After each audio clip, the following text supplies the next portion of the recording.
የዛሬው ወንጌል ስለ ጌታችን የኢየሱስ ክርስቶስ ልደት ሁኔታ የመጨረሻውን ክፍል ያስታውሰናል። ይኸውም በአንቀጸ ሃይማኖታችንም ላይ እንደምንለው ከድንግል በመንፈስ ቅዱስ ኃይል ተጸንሶ ሰው መሆኑን ያስታውሰናል። ይህ ብቻም ሳይሆን የዛሬው ወንጌል ሌላ የሚያስታውሰን ይህ የሆነው በነቢዩ ኢሳይያስ እንደተነገረው ቀድሞም እንደታቀደው በኢሳይያስ ምዕራፍ 7 እንደተገለጸው ድንግል ትጸንሳለች፣ ወንድ ልጅም ትወልዳለች፣ ስሙንም አማኑኤል ብላ ትጠራዋለች ተብሎ የተባለው ነገር ፍጻሜ አግኝተዋል በማለት እግዚአብሔር እንግዲህ ከዘመናት ጀምሮ ለሰው ልጅ ያሰበውን ለሰው ልጆች ያቀደውን ሰዎችን ወደ ራሱ ለመሰብሰብና ወደ እርሱ ለመመለስ ያደረገው እንደሆነ ያስታውሰናል። ስለዚህ በዚህም እግዚአብሔር ከዘመናት በፊት ጀምሮ የሰውን ልጅ ለማዳን ሰውን ወደ ራሱ ለመጋበዝ ወደ እርሱ ለመጥራት ይሰራ እንደነበረ እንግዲህ በጠዋቱ ማስተንተኗችን እንደተመለከትነው የጊዜ መጨረሻ በደረሰ ጊዜ አንድ ልጁን ላከልን።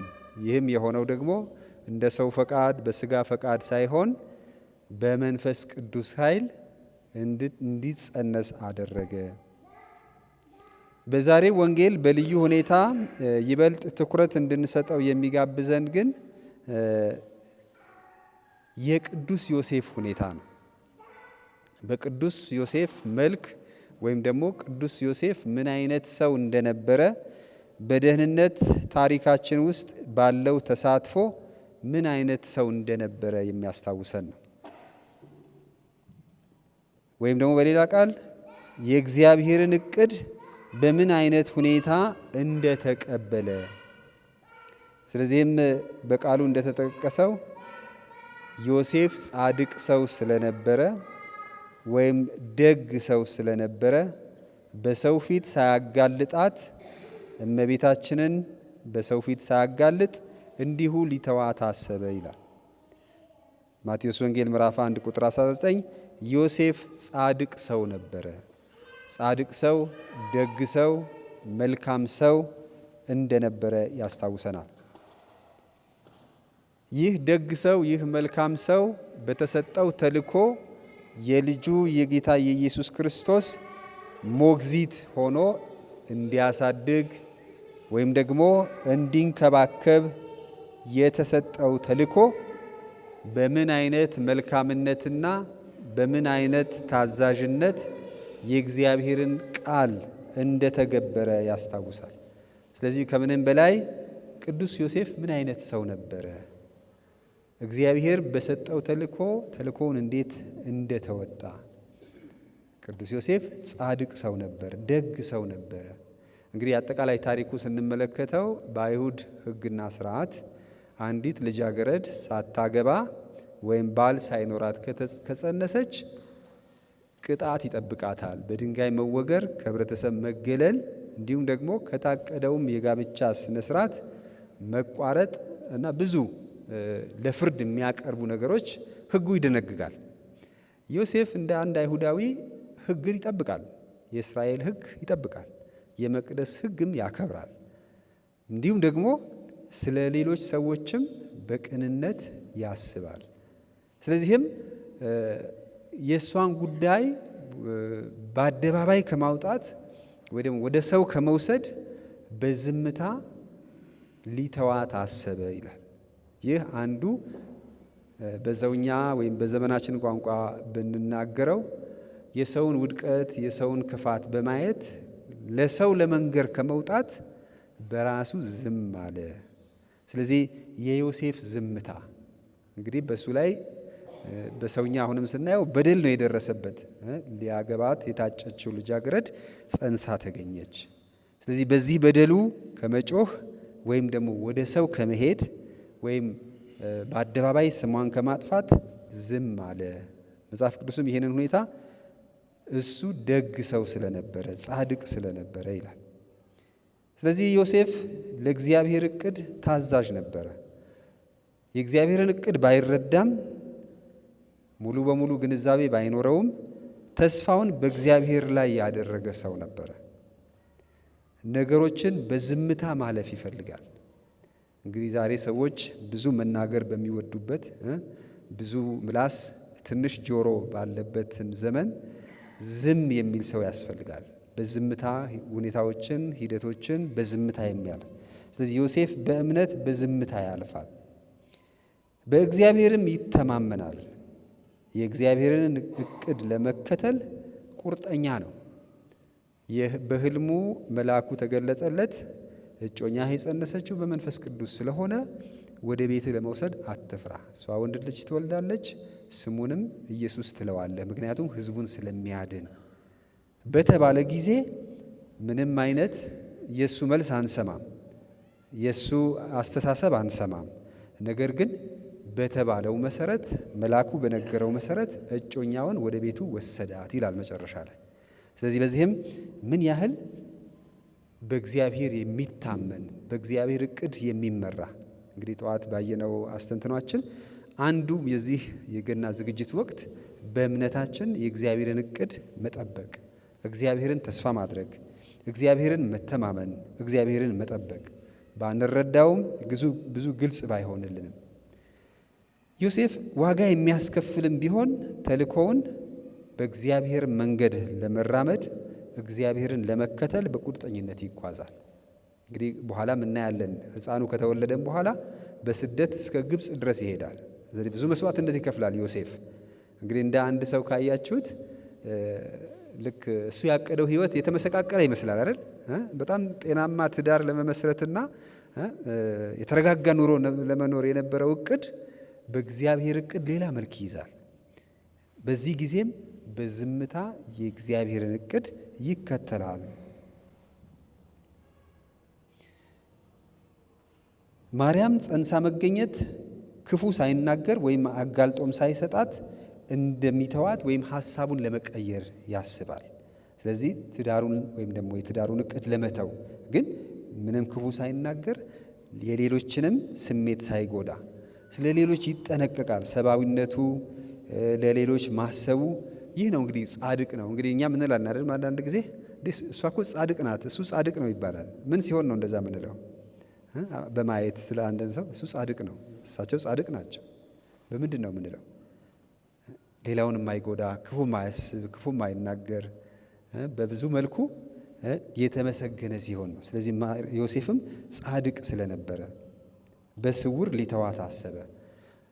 እዚህ ጋር መሐሪነቱንም እናያለን። ቸርነቱ፣ ደግነቱ፣ ለጋስነቱ፣ ሃይማኖተኝነቱም እናያለን። ሃይማኖት ያለው ሰው ስለ ሌላው ሰው ክፉ አያወራም። ስለዚህ ሃይማኖተኛ መሆኑንም እንመለከታለን። የእግዚአብሔር እቅድ በመልአኩ አማካኝነት በሕልም ከተገለጠለትም በኋላ መልአኩ እንዳለው ታዘዘ። ስለዚህ ከነዚህ ነጥቦች 1 2 3 ብለን እንኳን ለመውሰድ የመጀመሪያ እምነቱ ነው። ምን ያህል እምነት ነበረው ዮሴፍ? ምን ያህል የእምነት ሰው ነበረ? እቅዶቹን እንደሱ እንዳሰበው እንኳን ባይሄድ እግዚአብሔር ባሰበው መሰረት ለእግዚአብሔር ሙሉ በሙሉ ራሱን የሰጠ ለሰው ያስቸጋሪ የሆነው ሁኔታ ውስጥም በእምነት መቀበል መቻል፣ ራሱ ከሚረዳው በላይ ቢሆን ሙሉ በሙሉ ራሱን ለእግዚአብሔር ማስገዛት፣ ቢመችም ባይመችም የእግዚአብሔርን ፈቃድ መፈጸም። በአጠቃላይ የደህንነት ታሪካችን ውስጥ ዮሴፍ በተጠቀሰበት ቦታ ሁሉ ደግሞ ዝምተኛ ነው። እንግዲህ አሁን ተመልክተን ከሆነ በልደቱ ታሪክም እስከ መጨረሻም የዮሴፍ ቃል አንሰማም። ዮሴፍ በድምፅ አይደለም የምናውቀው፣ በተግባሩ ነው የምናውቀው። እግዚአብሔር የሰጠውን የጠባቂነት፣ የአባትነት፣ የሞግዚትነት ተግባሩ እስከ መጨረሻው በዝምታ በመልካም መንገድ ሲፈጽም እናያለን። በዝምታ ውስጥ ሆኖ ግን ከእግዚአብሔር እቅድ ጋር ይተባበራል። በዝምታ ውስጥ ሆኖ ከእግዚአብሔር እቅድ ጋር ይተባበራል።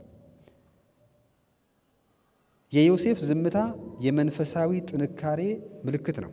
በመንፈሳዊ ሕይወቱ ምን ያህል ጠንካራ ሰው እንደሆነ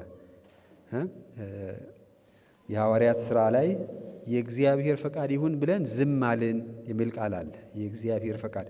ዮሴፍ ነገሮችን ሁሉ የእግዚአብሔር ፈቃድ ይሁን ብሎ ዝም ያለ ሰው ነው። ስለዚህ በዝምታ ሕይወቱን በመንፈሳዊነቱ ምን ያህል ትልቅ እንደሆነ እንመለከታለን። እንዲሁም ደግሞ በዝምታ ውስጥ ለእግዚአብሔር እቅድ ራሱን ክፍት ያደርጋል። እኔ በዚህ እቅድ አለኝ፣ እንደዚህ ፍላጎት አለኝ፣ ወደዚህ ነው መሄደው ብሎ ሐሳብ አያቀርብም። በዝምታ ውስጥ ራሱን ለእግዚአብሔር ፈቃድ ክፍት ያደርጋል። እንግዲህ በሰማይ የምትኖር አባታችን እንደምንለው ፈቃድህ በሰማይ እንደሆነ እንዲሁም በምድርም ይሁን፣ ማለትም በእኔ ሕይወትም ያንተ ፈቃድ ይሁን። ስለዚህ ዮሴፍ በሕይወቱ የእግዚአብሔር ፈቃድ ይሁን ብሎ ዝም ያለ ሰው ነው። የእግዚአብሔር ፈቃድ ይሁን፣ እኔ እንዳቀድኩት እኔ እንዳሰብኩት ሳይሆን የእግዚአብሔር ፈቃድ ይሁን።